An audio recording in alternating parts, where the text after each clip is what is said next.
You know what building that is. 1,400 feet tall, 102 stories high, sometimes with a giant gorilla climbing up the side. The Empire State Building is used in a lot of movies, and I do mean a lot of movies. That's no surprise, really. From the very beginning, the skyscraper captured the attention of the nation. It stood as the world's tallest building until 1970, which probably explains why the Greek pantheon uses it as their modern-day Olympus. The dedication itself was an act of theatrics. On the 1st of May, 1931, President Herbert Hoover pressed a button from the White House, turning the lights of the Empire State Building on. What most people didn't realize was that there was someone in Manhattan waiting to flick on the lights themselves. Only 2 years after completion, the Empire State Building made its first feature-length appearance in King Kong. In the same year, it was in Luge, then in Love Affair, and all of the remakes, Sleepless in Seattle, Zoolander, Independence Day. In 1964, Andy Warhol created what I describe as the oldest and longest post ever, Empire. It was a continuous 8-hour black and white shot of the building at night.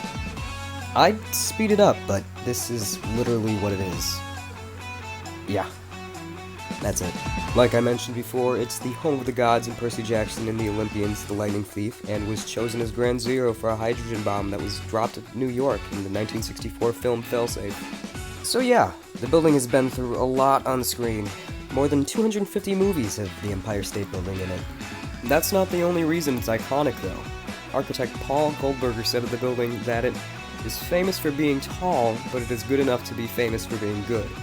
With its symmetrical massing, Art Deco facade, and an astonishing 6,514 windows, architectural critic Jonathan Glancy referred to the building as an icon of American design. American design, built by immigrants and Native Americans enduring an unprecedented time of financial and economic ruin. The Empire State Building became a beacon of hope, to provide jobs and celebrate new and changing America.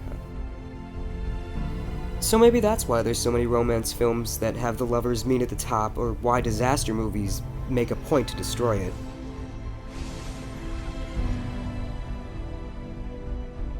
The Empire State Building became a symbol of American pride during the 20th century. So much so that it has made its way into our cultural identity, and there's nothing more we want to see than a reflection of ourselves projected out in front of us.